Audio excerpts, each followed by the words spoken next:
Welcome to the Survival Historian, where the grit of human endurance meets the depths of forgotten knowledge. Today, we're stepping into the smoky workshops of medieval Europe, where master smiths wielded hammers not just as tools, but as instruments of precision that could transform raw earth into blades sharp enough to cleave history itself.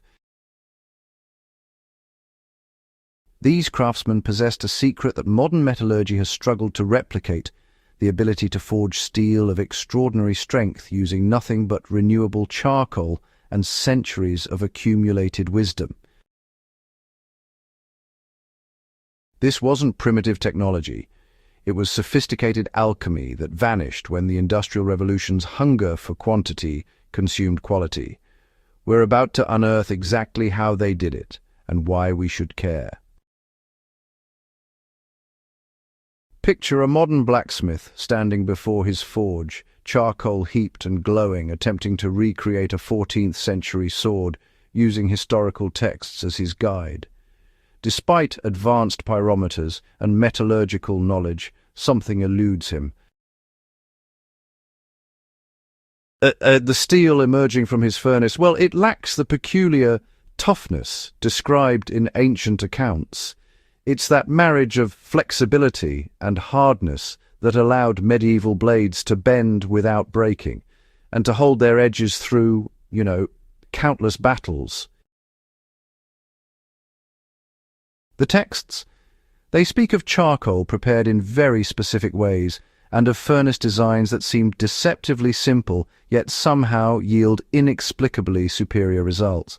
Somewhere between those yellowed pages and his modern workshop, a crucial thread of knowledge has been, severed.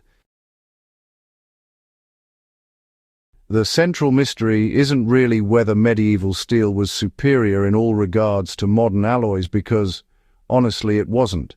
Rather, the question that haunts us is this: how did smiths working with supposedly primitive technology consistently produce steel with mechanical properties that, in certain applications, matched or even exceeded what early industrial methods could achieve? The answer lies not in a single secret ingredient, but in an entire ecosystem of interconnected techniques that treated steelmaking as a craft rather than simply manufacture. Every decision, from selecting timber for charcoal to the final cooling of the blade, was governed by hard-won empirical knowledge, passed from master to apprentice across generations. Medieval charcoal wasn't simply burnt wood. It was actually the product of careful pyrolysis, where specific hardwood species, often oak, ash, or beech, were stacked in earthen mounds or stone kilns and smoldered for days in oxygen-starved conditions. This process drove off volatile compounds and moisture, leaving behind nearly pure carbon, with a crystalline structure that, interestingly, medieval smiths recognized, even without microscopes, as superior fuel. Different woods produced charcoal with varying densities and burning characteristics. Oak charcoal, prized for its hardness and even burn, actually commanded premium prices in medieval markets.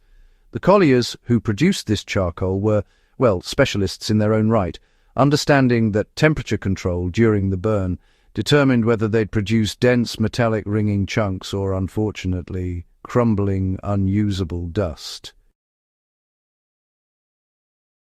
This charcoal's purity proved crucial in the furnace. Unlike coal, which would become the industrial era's fuel of choice, charcoal contained virtually no sulfur, an element that, infiltrates iron during smelting and makes it brittle, prone to cracking under stress. Medieval bloomery furnaces, fed exclusively with charcoal, produced iron with sulfur content measured in mere parts per million. When industrial coke-fueled blast furnaces arrived, promising unprecedented production volumes, they brought sulfur contamination that honestly plagued early industrial steel until later refining processes could address it.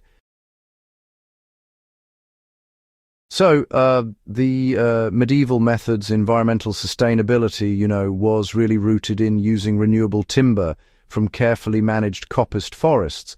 This approach actually represented a kind of circular economy, which, well, industrialization ended up abandoning in favor of mining those finite coal reserves. The Bloomery furnace, even though it might seem pretty rudimentary at first glance, actually embodied centuries of thermodynamic optimization that people learned through a lot of trial and error. These clay and stone structures, which gradually evolved from simple pits to more sophisticated designs like the Catalan forge, created very specific thermal zones. In these zones, iron ore, layered with charcoal, was heated to temperatures around 1,200 degrees Celsius.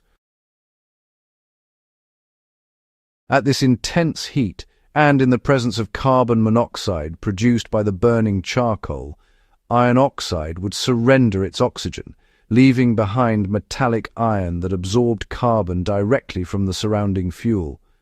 The resulting bloom, which was a kind of spongy mass made up of iron, slag, and even some incorporated charcoal, would emerge not as a liquid but as a workable solid still glowing orange.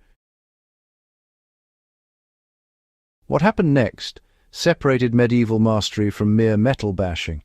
The bloom was immediately transported to the forge, where the real transformation began. Smiths heated sections of the bloom to welding temperature, that critical moment when the metal's surface becomes plastic, almost liquid, yet the interior remains solid. Under the rhythmic percussion of hammer on anvil slag, squeezed out like water from a sponge while the iron's crystalline grains were compressed, elongated, and refined, the smith folded the metal back upon itself, heated it again, hammered it flat. This cycle repeated dozens, sometimes hundreds of times. Each iteration homogenized the carbon distribution, eliminated void spaces, and work-hardened the steel in ways that casting could never achieve. Under modern microscopes, medieval steel reveals these elongated grain structures and, honestly, a remarkably uniform carbon distribution.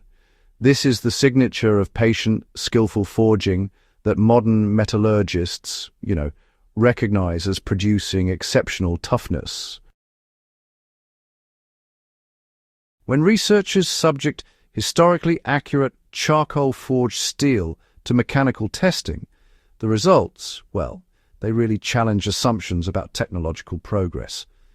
While modern steel alloys designed for specific applications generally outperform medieval equivalents in raw metrics like ultimate tensile strength, medieval steel actually exhibits remarkable resilience in real-world conditions.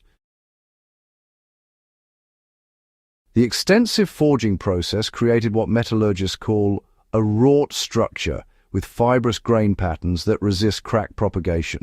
A flaw in cast or rolled modern steel can become a fracture point, but in forged medieval steel, cracks encounter grain boundaries running perpendicular to their path, dissipating energy and quite often preventing catastrophic failure.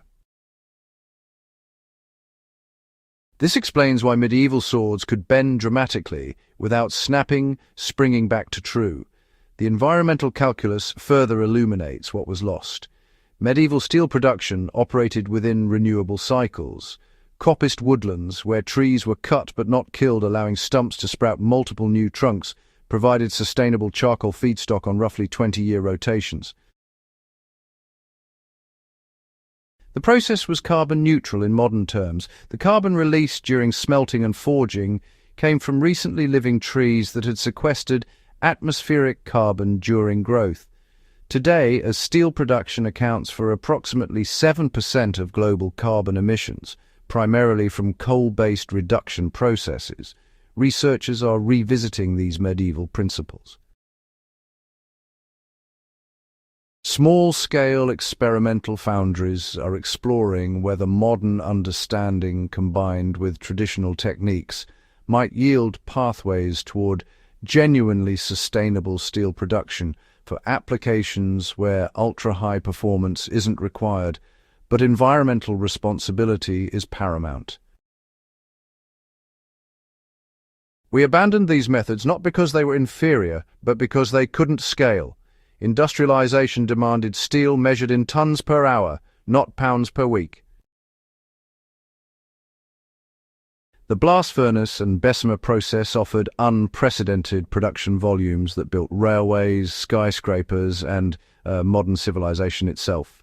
Yet in prioritizing quantity, we severed connections to nuanced knowledge about material behavior, about the relationship between process and properties, about working within rather than against natural cycles. Medieval smiths couldn't explain the chemistry of carburization, but they could feel through their hammer when steel reached optimal carbon content. That embodied knowledge, refined across lifetimes, contained insights that even our most sophisticated computer models struggle to replicate. The survival lesson here extends beyond metallurgy. Throughout history, humans have developed sophisticated solutions to fundamental challenges using available resources and accumulated wisdom.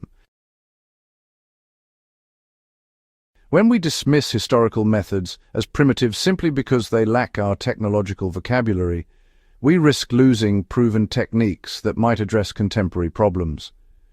The medieval smith's steel teaches us that sustainability and quality aren't mutually exclusive, that patient craftsmanship can achieve what brute force cannot, and that some knowledge can only be preserved through practice, not merely documentation. If this journey into forgotten craftsmanship has sparked your curiosity about how survival skills and historical knowledge intertwine, hit that like button and share this video with fellow history enthusiasts. Subscribe to The Survival Historian to explore more stories where human ingenuity, resilience, and the lessons of the past illuminate paths forward.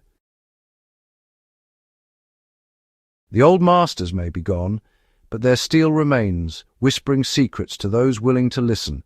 Until next time, stay curious, stay resilient, and remember that the future often lies buried in the past.